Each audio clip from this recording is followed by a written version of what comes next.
Yes. All of it again. So the people, as the people are increasing from time to time, okay, like today, in some countries, there's no birth control. A man can marry one wife, marry another wife. Maybe the first wife will have about 6, 7 children. He marry the second one, the third and fourth. Maybe the other one will have about 6 or 7 again, or 8 and thereabout before. Maybe he has up to 4 or 5 wives. And so they will be pairing. Now, since things are in this way, those leaders ought to start to review their policies from time to time. By this time, okay, if the citizens of a particular country has left their place and go down to another country and be maltreated there and be described as illegal migrants or what have you.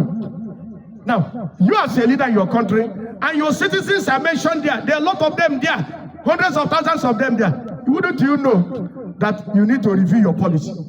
That will bring the people home. That will not make them not to be going out again. Okay, somebody will go to this voice from the pulpit. Of course, this is track 5. I mean, part 5 of this message on leadership. They will go and they'll be meeting so many things we read in the Bible in the book of Exodus chapter 1, chapter 2, how the Pharaoh that did not know Joseph come into picture, and how he maltreated the Hebrews there in their time. How he began to free them and giving them tax work, sending tax masters out together. That is the kind of things we are seeing today. You see, xenophobic attacks to your citizens in another man's country. Why not to check your policy? Why are my people going away massively in this form? That is why Exodus came up in the first place in the Bible. Yes, the second book of Moses. So, then that leadership, whom their citizens have been maltreated in another man's land, should know that he has been challenged, that he need to do something in the policies so that he can take good of them. Whereby, and the educational system or curriculum need to be checked on a very serious note. Because whereby somebody will spend about 17, 18 years in school, or 4, 5, 6, 7 years in a higher institution, only to come out and become a newspaper vendor. It's not good. Yes, to become who hawk sachet water on the street, who become a motor conductor on the street. Now, all these things boil down to upsurge. There will be upsurge in crimes and criminalities. The truth must not be shared away from. No, this is true. After spending time, a lot of time in school, he graduated.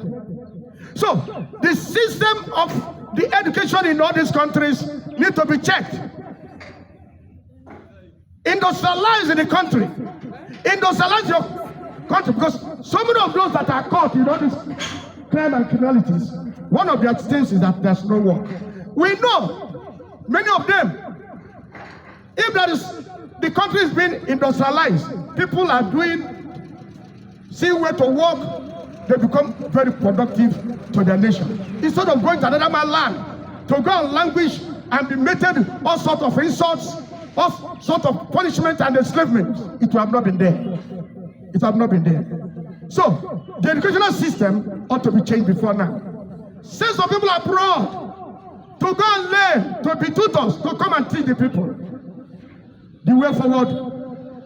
Instead of parading all this in CV, everybody, in a country you go, everybody parading one CV or the other. Parading, I read this, I read that. We are tired of I read this, I read that. That I know this, where a mechanical engineer, electrical engineer, civil engineer, and otherwise cannot know what is a spanner, what is a screwdriver, and this and that. The system is not working well. It's not working well. So when people will come and they become radicalized, if they cannot establish people because of the skills they have taught, So in fact, let us go practical. Let us live with this theory, education of health. It's not working well. It's not helping the matters. You know, the economy too hard. You see? So,